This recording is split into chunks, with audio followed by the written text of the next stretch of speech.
L'info du Grand Lille en continu. Xavier Silly. Bienvenue sur Grand Lille TV. Tout de suite, on fait un point sur les conditions météorologiques avec de la pluie en perspective dans les jours à venir, de la pluie et des nuages également à prévoir avec des températures qui restent encore assez douces en cette matinée du mardi 25 octobre. Et puis un point également sur le trafic routier sur l'ensemble de la métropole lilloise. Et vous le voyez sur la N41, des perturbations pour ceux qui reviennent de Lens pour arriver vers Lille. Ça risque d'être un peu encombré également sur le périphérique nord de Lille. Quelques petits ralentissements à prévoir. Et il y a tout juste un an, les parents de Sacha à Lille apprenaient que leur fils est atteint d'une maladie génétique qui entraîne un retard tant sur le plan mental que physique, avec des prédispositions aux infections pulmonaires. Dans les années à venir, Sacha pourrait également devenir épileptique du fait de cette maladie génétique. Les parents veulent continuer à se battre comme une centaine de familles en France touchées par cette maladie. Pour faire avancer la recherche, ils organisent 2 événements pour récolter des fonds. L'association organise notamment prochainement l'un artistique le 24 novembre. Ce sera un concert au théâtre Sébastopol de Lille avec le chœur de la ville de la Madeleine, le chœur de la ville d'Embrun et celui de Roubaix. L'autre événement sera sportif. Ce sera le 27 novembre à l'Orgie. Ce sera une course dans la nature dans le cadre du Téléthon. Je vous propose tout de suite d'en savoir plus sur ces événements et également cette lutte contre cette maladie génétique. Le traitement est compliqué, c'est de la thérapie génique. Actuellement, les travaux effectués fonctionnent chez la souris, mais c'est assez invasif comme traitement. Il faut trouver une manière d'inoculer ça à des enfants de manière sécure et voir un peu comment ils réagissent. On en est encore loin d'un traitement. Mais on est sûr que cette maladie sera guérie, sera résolue un jour. C'est une évidence qu'on trouvera une solution. C'est une question de temps et c'est une question d'argent.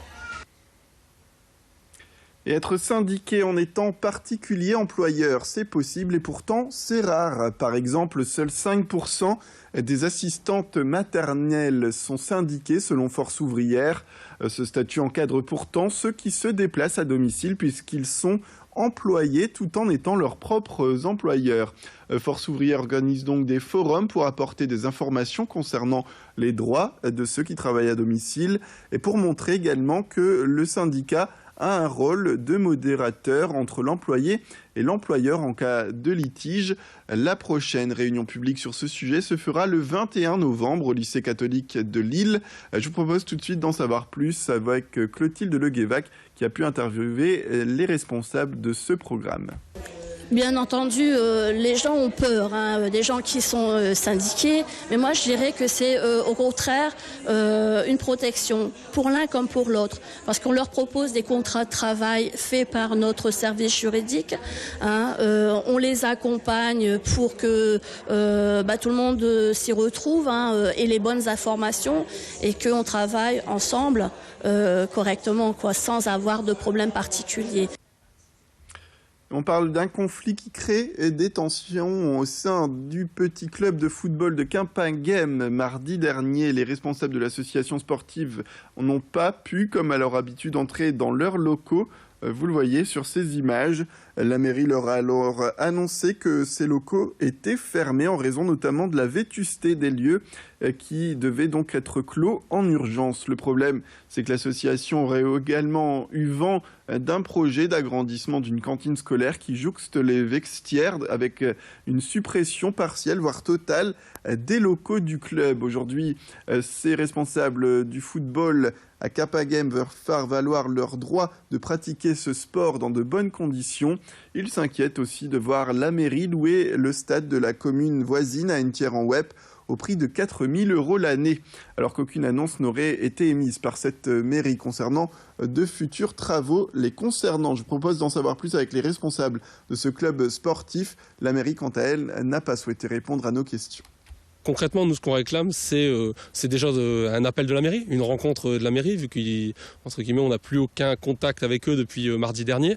Et ensuite, c'est un projet de football sur Capinghem. Alors, on veut bien partir sur un tiers le temps de travaux, mais on souhaite clairement qu'il y ait un projet d'aménagement de bungalows, de réparation des locaux soit fait pour que le club puisse continuer à jouer à Capinghem. C'est vraiment, voilà, c'est un club convivial, une bande d'amis qui ont plaisir à se retrouver 2 fois par semaine, et ça serait vraiment dommage d'arrêter ça à Capinghem. Voilà, je pense qu'on fait également vivre la commune par des animations le dimanche matin.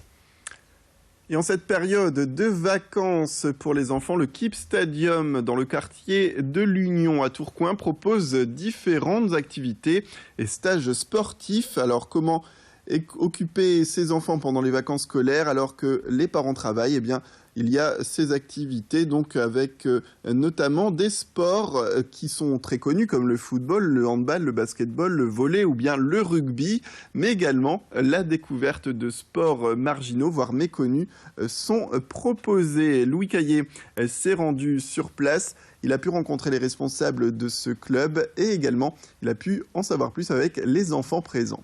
Souvent à l'école ils font déjà le basket, ils font forcément le foot, le rugby, etc. Nous le but c'était d'avoir quand même nos 5 sports puisqu'ils attendent tous le foot avec impatience. Voilà, donc on voulait mettre absolument des sports qui sont majeurs et derrière faire découvrir parce que justement à ces âges-là, je me dis qu'ils ont assez dans leur club. Ils sont souvent dans des clubs, beaucoup de foot, beaucoup de basket aussi, un peu de hand, donc c'était de leur faire découvrir autre chose et puis de montrer que il n'y a pas que un sport, 2 sports. Puis si ça peut leur donner vocation derrière à trouver leur sport et leur voie dans un sport qui leur plaît. Là, pour l'instant, vraiment, c'est la découverte, le plaisir et puis que les enfants passent un bon moment et que ce soit bien entouré, qu'ils puissent faire, pendant leurs vacances, passer un bon moment avec nous. Est-ce qu'il y a un sport que tu attends cette semaine en particulier? Oui. C'est quoi? Du handball, le foot, le baby-foot humain. Baby-foot humain, c'est quoi alors? En fait, tu as plusieurs personnes qui est accrochées sur une seule barre et tu dois bouger, sauf que le plus compliqué c'est de bouger en même temps tous ensemble pour marquer. Et le goal, il n'a pas le droit d'utiliser les mains, seulement la tête ou les pieds. En fait, j'ai rien vu des sports, donc je sais pas, c'est aléatoire pour moi, le foot. C'est la fin de cette édition. Merci à toutes et à tous de nous avoir suivis. Restez avec nous sur Grand Lille TV. L'information continue.